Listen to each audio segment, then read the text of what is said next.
Customer service, done right, can be your company's single biggest competitive advantage. Welcome to the Customer Service Revolution. Join customer service authority and best-selling author John DiJulius as he interviews leaders who are revolutionizing their industries. This is more than a podcast, though. It's a movement. The Customer Service Revolution is a radical overthrow of conventional business mentality designed to transform what customers and employees experience. If you're a revolutionary customer service leader who's ready to stop competing on price and obsessed with building a brand that people cannot live without, this podcast is for you.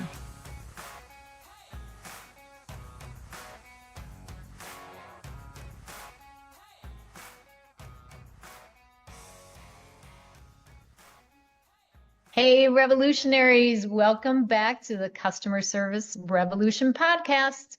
First, I want to start off thanking our listeners for your reviews. They really keep us motivated and updated on what you like to hear, and they help others find the podcast too. And I want to give a special shout out to Nikki Gelada-Brikacek of Gypsy Beans and Baking Company in Cleveland's Detroit Shoreway neighborhood. She shared with us how inspiring the podcast has been for her. Nikki opened her coffee shop and bakery before anyone believed in that neighborhood, and she and her friendly, service-focused team have been instrumental in creating and building community there.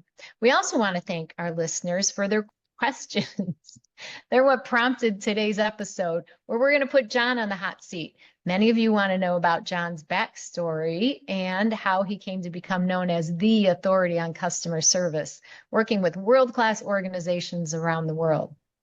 Are you ready, John? I am. How are you, Denise? I'm doing great. How are you? Looks like you're in Florida. I am. I came and get a little sunshine this week. Good. I was there a couple of days ago. In Florida? Yeah. Weren't you just in Austin? Last week. And then Monday I was in Boca. So it was nice. I think it was 82, which was really nice.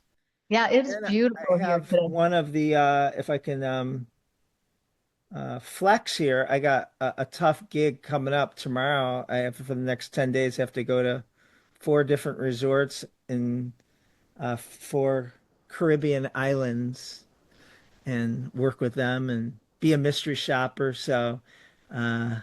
Oh, wow. That's a lot of work. I'm I feeling know. bad for you. I know. I'm looking forward Oh, to it. really though, it's hard. It's hard. I know, a lot of traveling. It's part of the gig though, isn't it? No, I'm looking forward to it. It'll be nice. Great. So, John, I've known you for about 30 years now. Hard to believe. When I first met you, you were an employee, not a business owner, but even then I know you had an entrepreneurial spirit about you. Is that something you've always had? Yeah, I think so. I don't know if it's true, entrepreneurs are born, but I remember when I was in college, um, I literally lost sleep at night because I didn't know what I wanted to do. I knew I wanted to own my own business. And like literally would drive my friend Joe Panito crazy, telling him I'm like, what is it going to be? And as you know, I played baseball in college. I loved baseball, loved sports, uh, and just knew, my brain worked differently of like, I don't know if entrepreneurs make good employees, right? Because we question everything. And like by the article that came out this week that I wrote, which is going to be a couple weeks ago, outspoken employees aren't a bad thing. I was that outspoken employee that just would always say why, and you know, why do we have to do it that way? And it was both curiosity and learning. But anyway, I knew I just wanted to open my own business, but I didn't know what it would be. And the only thing I could put together was sports, which I loved, and owning a business. So I thought I would open a sporting goods store. This is back in the late 80s, right? And it was like, oh, that'll probably be what I do. But as you know, I was working at UPS while I was in college. And when I graduated from UPS in the late 80s, I'm sorry, graduated from college in the late 80s, my marketing degree from Cleveland State would get me about 18 to $22,000 a year, which was what it bared, or I had enough seniority at UPS to go driving, and drivers made, 40 to 45,000, which was unheard of. Like for me, it was might as well have been $1 billion. So my plan was, all right, I'll work at UPS, get out of debt, put some money away, and then go open that sporting goods store. And it's kind of what happened, but not that way. So Um, how did it happen? I met Stacy, who's this wonderful. So UPS became a problem, um, because, well, A, didn't love it. It was a great job, great benefits, learned so many things I was able to apply in our businesses, but I drove to work every day and said in 29 years, 3 months and 2 days, I could retire, thinking if I had to stay there, it couldn't go fast enough. And it just, it really bothered me. I'm like, God, what do they got put on my headstone that he delivered packages on time, accurately? And that really bothered me. And so, it goes to that thing, money, doesn't make you happy. And it was so much money for me back then. Um, but it was golden handcuffs because, you make 45,000, you're going to spend 46. You make 100, you're going to spend 101. So, I meet Stacy, and she's this fantastic hairdresser. Uh, and so a couple of things that start happening is when we were dating and engaged and, get married. I would learn about the business, and she would tell me that, oh, my good friend Jennifer, who worked with her, quit yesterday. And I'm like, why? Like Jennifer loves to do hair. She had to get a real job. She needed insurance. She needed, benefits. She needed, this.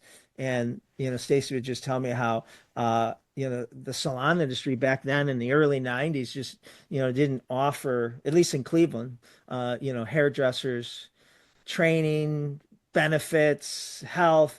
And so they'd lose a lot of people to real jobs, right? And so I used to say, man, we should, open a salon that did, and she would also tell me how the customer service wasn't good, that, someone would come in and, not like their color, and, her boss would throw them out, right? I'm like, oh my God. She goes, that's not uncommon in the industry. I'm like, what?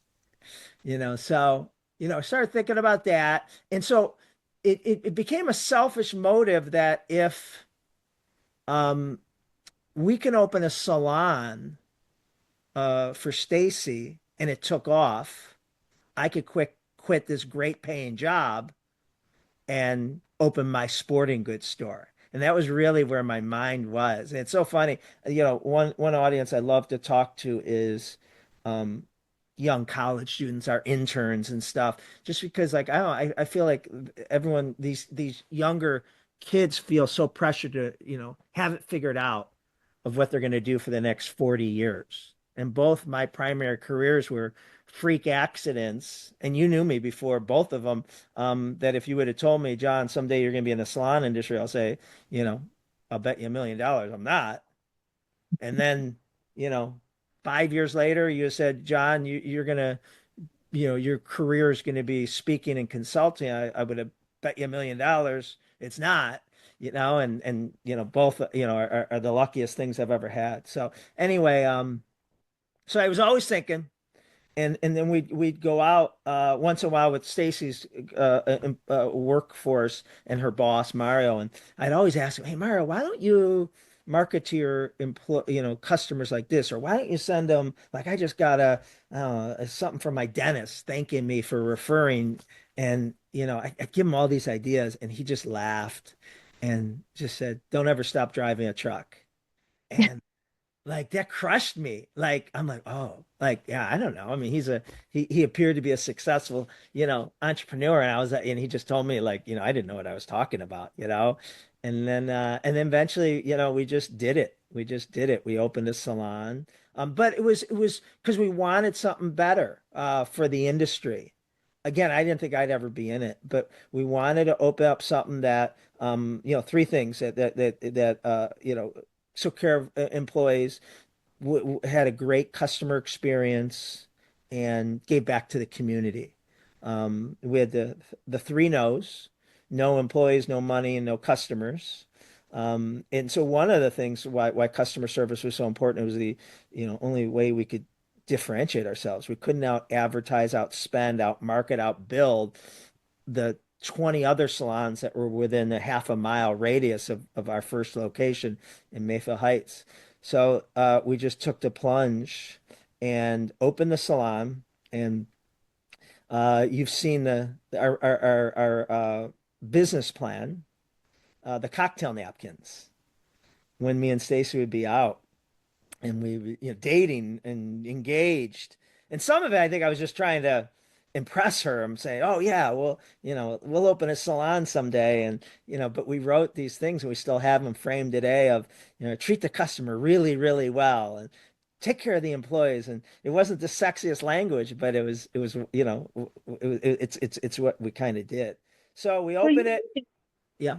I was gonna say, so you really were about the customer and employee experience from the get-go.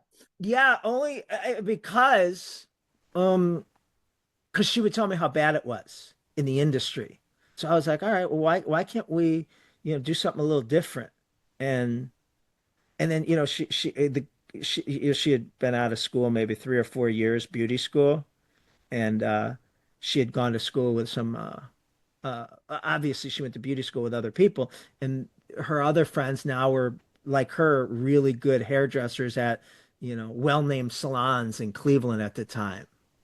And they all said, if any of us ever open a salon, let's, go, be together. So she called them and they said, yeah, absolutely. And so I thought, oh my God, we're gonna make $1 million the first week, right? I mean, like we have Stacy and these three other hairdressers that have a full clientele. I'm like, this is the greatest business model of all time. And then within a month, 5 weeks. This is 32 years ago, February 15th. Within Oh my gosh. yeah, a month or 4 or 5 weeks, the other three quit. They want nothing to do with our business plan, our cocktail napkins. And someone said in the beauty industry, I didn't know many people, but through Stacy, when they found out we were opening a salon, they said, "Why would you do that?" Like, what do you mean? Like, this is the greatest, blah, blah. I tell them, how different we're going to be. And they told me, hairdressers are the worst creatures walking planet Earth. And this is someone from the salon industry. I'm like, oh my God, what a horrible person and what a horrible thought. And then I went through that, like my experiences, like these other hairdressers, the traditional hairdresser back in the early 90s, they'd come in late, hungover, very territorial. If a client would call up and say, can I get in with, so and so, and we'd say, well, she's booked until Thursday, or we have, so and so available now. I'll take so and so this time. Well, then that hairdresser would see her client in someone else's chair and just cause a scene right there in the middle of the salon. And it was just like, oh my God, like, what are you doing? And they so we butted heads and had our philosophies and say, no, that's not the way it is. This is, we just make the client happy, and they wanted nothing to do with that. So one day when we walked in, the three didn't show up, and they quit. And I literally thought we were going to go out of business, within immediately. So you weren't deterred though, or Sure. were you? Yeah, sure. So that's where I made the mistake, not mistake, God, I can't believe I'm gonna say mistake. The realization that, um, well, so now I think that hairdressers are horrible human beings, like the person told me, and I had just experienced. And I want to know how we can get more Stacy's, right? Stacy was a great employee before she was a owner, meaning when she worked at her other salon, if she was going to be on vacation or she was booked, she'd say, "Listen, go to Carla. I'll tell her how I do your hair. You'll love her. You'll really like her." Or if she didn't think she was right fit for you, she would recommend. Or if she had a cancellation, she would help someone else out. And that was what we thought. we were going to get, and no one, the three we had experienced weren't like that. So we were like, how do we get other Stacys? So a couple things we did. One, we no one did this in the industry. I don't know how many people do it today, 32 years later, but back then, no one. It was a catch 22 that you had to have a clientele and experience to get hired by a salon, right? Um, and how do you when you come out of beauty school, how do you get a clientele and experience if no one will hire you because you don't have? So that's when we did something totally different. We're like, all right, let's hire people out of beauty school with no experience. What we did with you, right? 27 years ago. I forget. I keep on forgetting. We just talked about this. Um, and train them our way, train them to be mini Stacys. And then people in the industry that, so-called experts said, now you're really going to go out of business because you're going to hire people with no experience that can't bring you in any money. So they're going to, be a non-revenue producing employee and, you have to pay them and they're not going to, generate any money. And we just, we literally said we'd rather go out of business than compromise what we just experienced and have that. So we started doing that. And that's why I decided to go to beauty school. I still laugh that I'm saying that because the logic was we had four chairs back then. And I said if 50% of the staff was me and Stacy, there was 50% I had to worry about not coming in hungover, stealing, all the experiences I either heard about or had just gone through. And we had Johnny at the time, and so I knew we wanted to have more kids. And I'm like, well, that's going to take Stacy out of the salon, temporarily. And if I'm not there, then we have no one there. So yeah, I kicking and screaming went into to beauty school. I didn't want to. It wasn't something I like fantasized about. I loved the business end. And then I went to beauty school and was Stacy's assistant for a year, and then eventually went on the floor. And then, but that uh, that strategy of taking people out of school really paid off. It took a while, but then when we started having, the Patty and Denise and the first few people go on the floor, Stacy had such an overflow and a waiting list that people just all gravitated to her assistance because they were so used to, dealing with them that all of a sudden these people were growing and they were mini Stacys. I mean, that's when you came along a few years later and the next door to us. So we had 900 square feet the first time. Then the place next door to us went out of business, so we knocked that wall down and went to 1,200 square foot. And then the place next door, I think this is about when you came along, went out of business, and we knocked the wall down and added another 1,000 square feet. So maybe we're at 2,200, and that's when we added spa services, which is when we hired you. So now, the salons are rocking and I'm in it every day, behind a chair, cutting hair and probably on my cell phone, doing the business end as well. Do you miss those days? I love the atmosphere and the energy. Like my favorite day was a Saturday. Like just it was just crazy and just everyone just working together. But yeah, I know I didn't love doing hair, but I learned a lot and it gave me more credibility with the staff because I didn't, if I just came and told you or a hairdresser, do it this way, how do I know? So, but and I love the clients. That was really cool too. So at this time, are you still thinking you're going to open a sporting goods store? No, no, no. So that became it took off the salons and and so I someone told me this and I believe they were right. One of the reasons why we were successful was and I don't think this is just subject to beauty industry. I think this could be a restaurant, this could be landscaping. I mean, this could be any type of business. The most hairdressers get very good, maybe mentally sick of making the owner rich, and they go open their own salon. And they're so good behind the chair artistically, or as a chef, or as an artist, landscaping, construction. and they go open their own, and but they don't know the business end. And that's, why I think a lot of, those small businesses, I don't know if it's today, but it's definitely back then, were really bad at the business end and employee culture and customer service is because they knew the craft, but they didn't know the business end and the P&L and all that. So someone told me, their opinion of why we were so successful is because, Stacy was the artist and so great and gifted and inspiring. And then I was at the opposite end of the spectrum, all business and systems and customer service and all that. And neither would have been successful by itself. Hairdressers don't want to work at a corporation, and I kind of had like that corporate kind of business mentality. And then just being an artist without that, you have some holes. So it kind of, me and Stacy's forces kept the pendulum in the middle of we had really strong artists with a business, a professional business practice. So then I was like, this is in the 94, 95, 96. I'm like, all right, we're just going to open, salons in every city in the world. And that was going to be my future. So if you were to go back and talk to yourself right before you open that, would you have changed anything? Would you give yourself any advice? Would you have done anything differently? Yeah, I mean, I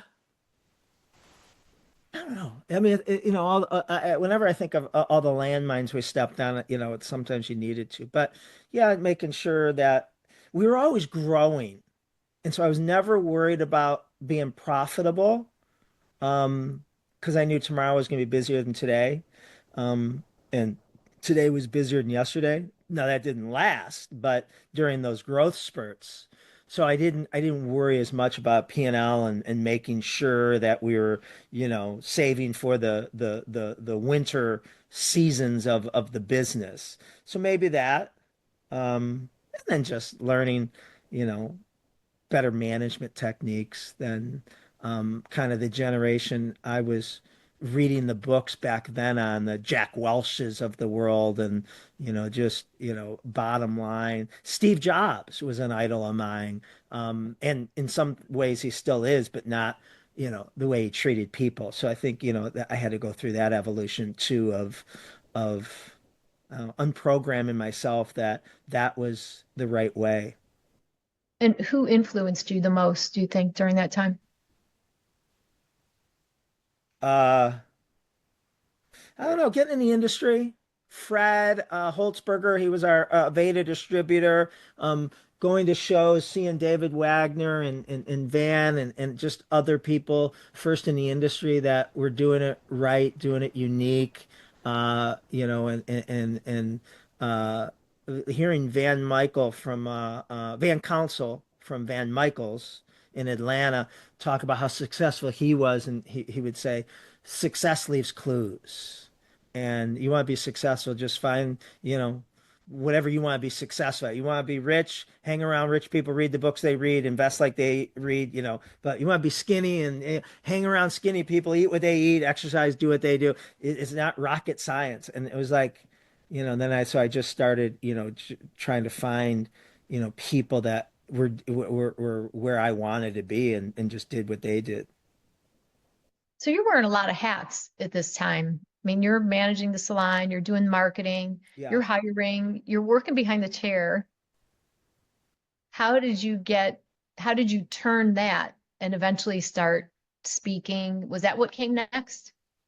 Yeah, probably. So we started hiring people like you and Eric, and we went from just having a front desk receptionist to you were probably one of the first managers, were you? Was there anybody before you that was a You, because you manager? taught me, yeah, you taught me everything when I But I mean, was started. there any, were Oh, you the so first manager we probably had I think aside so. from Kathy running the front desk?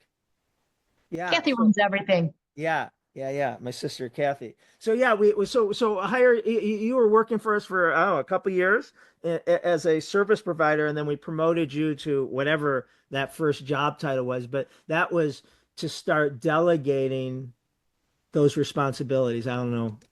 We talked about whatever, doing interviewing, doing some marketing, whatever. So it would free me up to, I don't know, focus on the business or whatever. And then, and so that was it. That's what I thought I would have bet money that was going to be the future, was going to be salon businesses. And in Cleveland, we were, had a pretty good reputation, the salons, for our growth. We're getting a lot of media publicity, a lot of celebrities in Cleveland and TV talent and baseball players would come in. And so we were kind of the place. And a lot of wives would go home or, to their husbands who own businesses and say, your business needs to, run like John Roberts spa. And so there was a buzz going on. So then people started inquiring if I would speak at the local chamber of commerce. And I was like, sure. And only with the intention of thinking it was a good marketing opportunity, that there'd be 100 or 200 business owners in there, and they would, if they weren't women, they'd, come in or buy their wives a gift certificate. And that was the only reason why I did it. And every time I did it, I'd get 2 or 3 business owners who would come up and ask if they could hire me to speak to their company. And I didn't even know that was a thing. And I was like, sure. And, probably went back to you and say, what do we do? What do we charge them? And then more on a national level, the salon industry started having me speak in the salon industry, but at their trade shows in Vegas, Orlando, Chicago, wherever that was. And You were so, creating a buzz there too, winning a yeah, lot of awards and yeah. And so, I really enjoyed it. I liked it. I didn't have a fear of speaking, even though I probably, was rough. But I certainly liked getting up in front of people and telling the story, as unpolished as I know I was. So, I remember being at some of the big shows, and they'd have the real speakers on main stage. The Jim Gilmore, or, Stephen Covey or Michael Gerber, or, whoever were at those shows. And, I would be a breakout room downstairs. You need a map and a flashlight to find, as it should be. But I would wait in line. Guy Kawasaki was another one. And I'd wait in line after these big speakers on main stage. And, and with everyone else, I'd say, "Hi, I'm a speaker too. I, did a breakout downstairs," and they couldn't have been nicer. Tom Peters, and they couldn't have been nicer. And I said, I think I'm pretty good at this, but I just do it a few times a year, blah blah blah, or half a dozen times a year.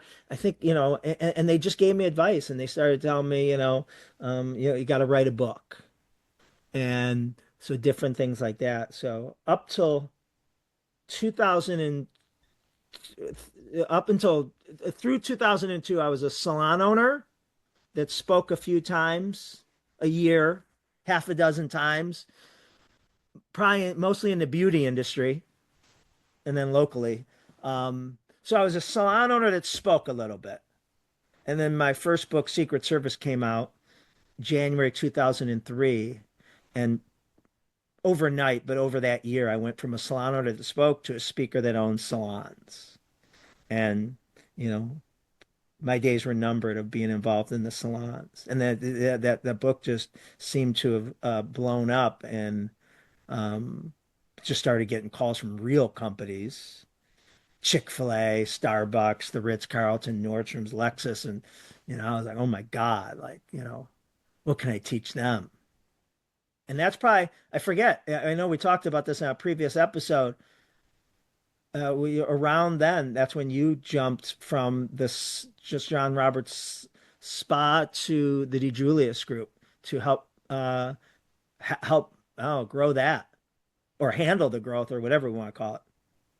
you make it sound like a lot of it was luck, but having been there, I remember how hard you worked during those times, and you were constantly creating, innovating. There were systems within the salon to ensure that the customer was treated right, to ensure that, we were training the way we should be. And you had documents, you created systems, processes, probably the beginning of the methodology that's used now that you used to, I think we sold them at that time, even like books, notebooks, binders Yeah. to other salons, because Spreadsheet. everybody wanted to know, how did you do it? How was this happening? And you unselfishly gave these people your tools, what you were doing. Were you not afraid that someone was going to copy you, or I don't know, that they were your competition? I don't know. I didn't think about that. I mean, I wasn't worried about people stealing. I had enough hard enough time getting my employees to do it. You know? But yeah, I don't know. I don't know. I just it was just it was my beta test. And the funny thing, one of the mistakes, one of the many mistakes I made as I started going from salon owner to professional speaker outside of the beauty industry, and speaking at the National Restaurant Association and these really big formats that had Colin Powell and like these big headliners, is I started to try to back off my on my bio. I was slowly diminish that I own salons. I thought that would hurt my credibility. I thought if you were worked at IBM or wherever, you didn't want to go hear a salon owner speak. So I would start off with whatever I could. Maybe obviously when my first book came out, author of, or maybe best-selling author of Secret Service. So that helped my lack of bio, right? But I put other things, like I would make up like spoke at the same conference that Colin Powell did 3 years ago. Like anything I could get to just put in my resume, or my bio, or something. And then, I kept on like putting farther down as I got more things to put in my bio that I owned a salon, because I thought that would hurt my credibility, right? And it's to one point where I think I totally took it off. And you know, uh, but here was the mistake I was making. Every time someone hired me that saw me speak, that brought me in, the CEO would say, this guy's written a book on customer service. He's, whatever, spoken on the same, you know, uh, continent as Colin Powell or whatever, I was saying.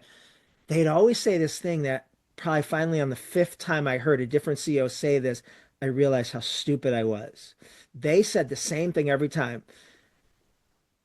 The real reason why we hired him to come in and speak at this conference to all you general managers, all you franchisees, is because he's not just going around telling people how to do it. He has his own salon business back in Cleveland, and he is doing it himself. He's just not theorizing like most speakers. And at first, the first time I heard that, I'm like, oh, that was nice that he said that. And then the second, and then by the fifth time I heard a CEO introduce me like that, I'm like, oh my God, what an idiot. I didn't realize. I thought, it was a bug, not a feature. And then I put that, I own successful salons back in prominently. So it's just silly things that you learn. So how did you manage to keep the salon going without you there? Was that all Stacy? Well, yeah. So Stacy, we were, had the, vision and energy inside the salon. And, a lot of times, I don't know if it's still the advice, because I'm not probably reading all these entrepreneur books, but I don't know if you remember back then, so many people, would say you have to work on your business instead of in your business. And I don't necessarily agree with that, depending on, your skill set. And Stacy would not have been someone who should have stopped doing hair and worked on the accounting, worked on the marketing, even though she probably would have been she was good at marketing, but worked on the systems. That just wasn't Stacy. But man, from the money Stacy generated from behind the chair, but she even generated more money just when you work next to her and you were, you wanted to be her, the way she talked to the clientele, the way she would, get the clientele excited about getting highlights and how beautiful, and the clientele would jump up and hug her and be crying because she never thought she could look like this. And that, that model behavior of world-class customer service and clientele and artistic, all that's where Stacy was best at. So we had that. And then back then in the mid 90s, I hired you and then Eric, and you guys took over the business end as I started focusing more on the speaking. And so from so I think I started stepping away. You maybe know better than me, but in the mid 2000s, I don't think I was as involved in the salons anymore, and I was really working on the speaking. And then from 2003 to 2008, the DiJulius Group was just me doing keynotes. And again, that's where you came along and started helping me handle the leads and booking and creating it like a business. And with your help, we were getting people saying, "Yeah, I love your keynotes, but we don't know what to do after you leave."